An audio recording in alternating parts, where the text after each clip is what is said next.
So you grew up in Cedarburg. Yeah, and I loved it. You know, I was probably about as average as you could get, but I was always interested in being outside, and I was trying to figure out the world around me, and I was curious. So I just started doing things, and I got interested in biking, and then I was gone. And that was like, I mean, I was 12 years old, and I was just riding my bike for 60, 70, 100 miles over the weekend. I would go into bars, and Packers game would be on, and I would get a Coke, and then I would be in all my spandex, you know, and that was in the 80s. And so people did not look well at that, you know, going into some of these just kind of random rural bars and, you know, a 12, 13-year-old kid riding a road bike. But I loved it. I was on my own. I was out kind of just discovering the world around me. Biking was kind of the way I first got into outdoors as well. I was a bike mechanic. Oh, no way. So was I. Oh, where at? It was Grafton Ski and Cyclery at the time. I worked there from the time I was 16 to my mid-20s. The best part about being a bike mechanic is you can start to Frankenstein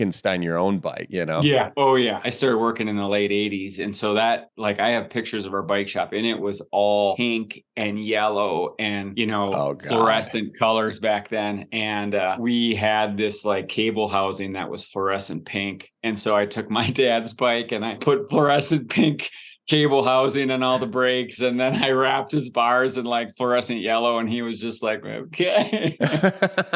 That's a very bike mechanic thing to do. Just totally. Like make it look like unnecessarily weird. And back then the cool factor was just tacky, straight up tacky. We didn't really have any sort of elegance or style. It was just like, oh, here's these fluorescent colors, and let's put on our Oakley razor blades. And I mean, they made seat covers for a while that were just like these nylon, like pink leopard skin seat covers. Oh, I've seen those where you cinch them in the back. Yeah. I think a lot of those ideas came straight from you know, yes, I mean, definitely. The stock market was booming, Wall Street. They're like, let's put leopard skin seat pads on these things. They'll sell like hotcakes. And then it just ended, you know, and then we were in like forest green and maroon. Kurt Cobain was like the cold turkey of it all. The grunge scene came around, and then people were done with it. Yeah. So roll out the barrel and get the band brewing.